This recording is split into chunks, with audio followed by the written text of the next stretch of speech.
Hi, everyone. Eddy Salas here, and welcome back to The Price Point. We took a few weeks off, had a lot of things going on, had some conferences to go to, actually spent some time in India as well with the team, but we're ready to get back into it and delve into retail pricing conversation. Thought we'd start off with really kind of a good use case that my friend and fellow pricing partner, Richard Hernandez, had brought up on a recent post. And I thought it'd be, like I said, a really good springboard to get back into the pricing discussion. So this week, we're spotlighting the little things that slip through the cracks, just enough to frustrate pricing teams and confuse shoppers at the end of the day. So let's get right to it, starting with one of the most common and overlooked issues, the dreaded penny price difference. It's a small detail for sure, no pun intended, but one that can create outsized confusion both internally and the shelf. Just like the name states, we're talking about just taking some singular items and actually just moving it down a penny. So I've got an item that's priced 50 cents and I'm moving it down 49 cents. Now, why is that a bad thing? Now, in a lot of instances, a lot of retailers don't have electronic shelf labels, which means they're actually having to leverage labor to be able to go to the shelf, take out the old tag, put the new tag in. Now, the question becomes, is that penny price change even worth actually making now those price changes? So those are things we've got to take in consideration. So if you've got a lot of penny price changes, you're really leveraging labor to be able to change each and every single one of those. And are they really impactful? Now, very much like pricing, these are all guidelines. Sometimes it makes sense to make that penny price change. I may have a produce item that may be 8 cents. You want to move it to 7 cents. Nothing wrong with that. But when we're talking about the grand scheme of things, we want to make sure we limit those, to ensure that we're optimizing the labor and hanging out those tags. Now, the other part of it is what happens when you're talking about promotions? What happens if I have a 50 cents, it was 50 cents and now it's 49 cents? The customer is going to go by and say, okay, wow, that's really big savings. And it really does make, a lot of questions that it causes when looking at it that way. So, how do we avoid some of these things? And these are things that we'll start talking through with each one of the situations. We'll bring up the situation, we'll talk about some of the solutions. So in this particular instance, you can leverage your price management solutions, regardless if it's rules-based, regardless if it's price optimization, and actually establish some rules that says, hey, from a magnitude perspective, I only want to make price changes that have at least a 2 or 3 cent magnitude change, or even a percentage change, if you will. This could also apply on your price execution solution as well. So as prices try to get executed, it hits these alerts, pushes it back to the end user and say, hey, do you really want to do this because of those penny price changes? What else is there? Well, we also have these multiple price points that aren't easily divisible. You literally need a calculator, unless you're really good at math, to be able to do that. Let me take a look at 3, 4, 5, 67. And we could all go down, different, aisles and see these things. You want to see something that's easily divisible. 3 for $1, 2 for 50 cents, 5 for 5. But when you get into some of these odd ones, 3 for $2.49, 3 for $5.47, you're really asking a customer to really think hard to understand really what that unit value price is.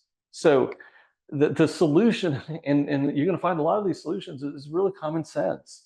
Why make these things incredibly difficult? Make them very easily divisible for a customer so they can easily understand that price point right from the get-go. And while some of the tags will definitely show it, it's really in small print. So that's why it's really important to make it as easier to the customer as possible when taking a look at those. Another one is value size. What happens in the instance I have a 10 ounce at $1 and I have a 20 ounce at $2.50?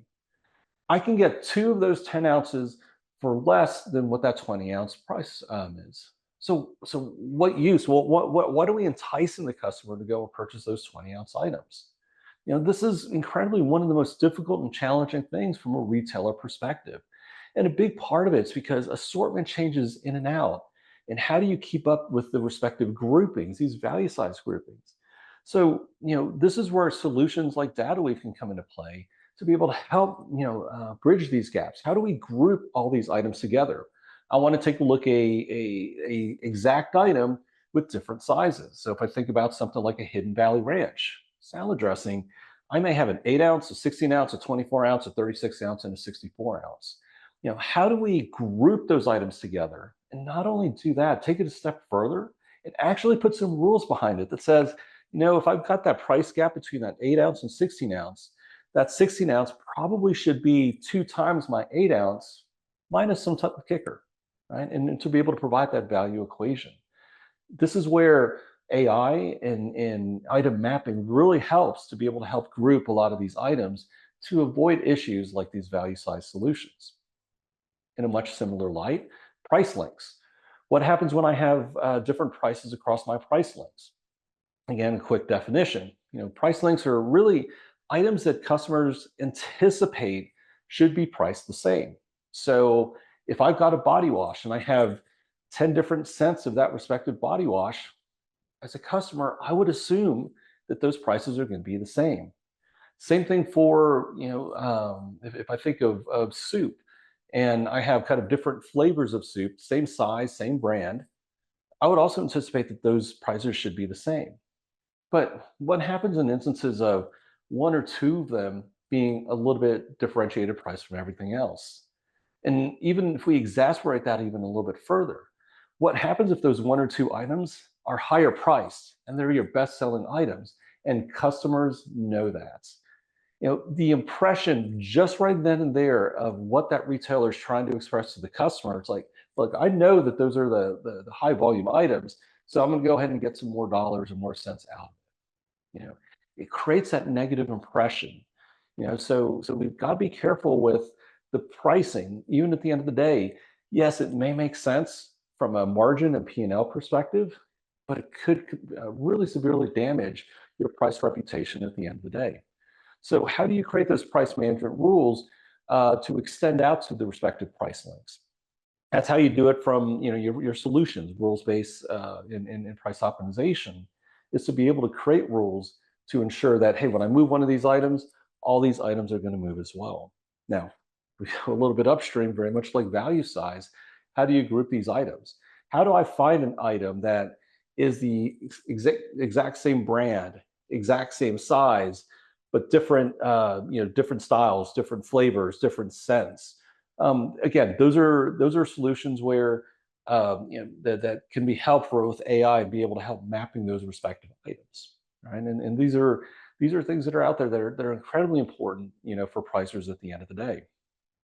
Another one where grouping is incredibly important is your national brand below own brand, or even take a look at two different national brands. One may be a premium, one may be a value. Well, what happens if that premium is below that value? Those pricing decisions, it really calls into question the overall quality. So if I've got a national brand below an own brand price, I'm right now as a customer, I'm thinking, what's wrong with that? What's wrong with that national brand item? Or when I take a look at that premium, if that premium is below that value brand, that value price, it makes me wonder what's wrong with it? Why is it priced so low? Right? Those are things that we've got to keep cognizant of, and really establish those rules and regulations associated with it.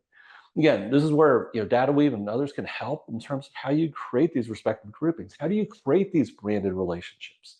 I may have an entry price point that is going to be my entry to the category, followed by a own brand, and you may have one or multiple own brand tiers. So I can have a singular own brand tier that goes into a secondary own brand tier. Then I can go to a national brand. Then I can go to the national brand premium, right? I can create these chains. So if I move an item on that respective chain, it should also recommend, my price management solution should also recommend moving the rest of the items. It's very similar to the value size, very similar to the price links. This is where kind of that really, when you're talking about rules-based management, how do you optimize it? How do you create those hierarchies on the value size equation, on the branded relationships, on the price links, and then augment it with those penny price changes, ensuring that you're getting the right magnitude, ensuring that you're not creating odd multiple price points at the end of the day. We can make pricing as complex as we want, but at the end of the day, there's a simplicity and a beauty to pricing. And a lot of it really goes back to looking at things from a customer perspective and looking at things really from a common sense perspective to avoid some of these respective issues. So at the end of the day, simplicity isn't about doing less. It's about doing right. These common issues may look small, but they're going to compound over time. They'll start eating away at margin. They start eroding price perception and trust, and they're creating noise where there should be clarity. Whether it's a misplaced decimal, whether it's a missed value or a promotion that just doesn't make sense, the fix isn't more complexity. It's really more discipline. Right? So we got to watch out for these things. Again, hopefully this kind of give you, a nice little springboard to kind of get back into this. Thanks for tuning in. We're just getting started, this season with the price point.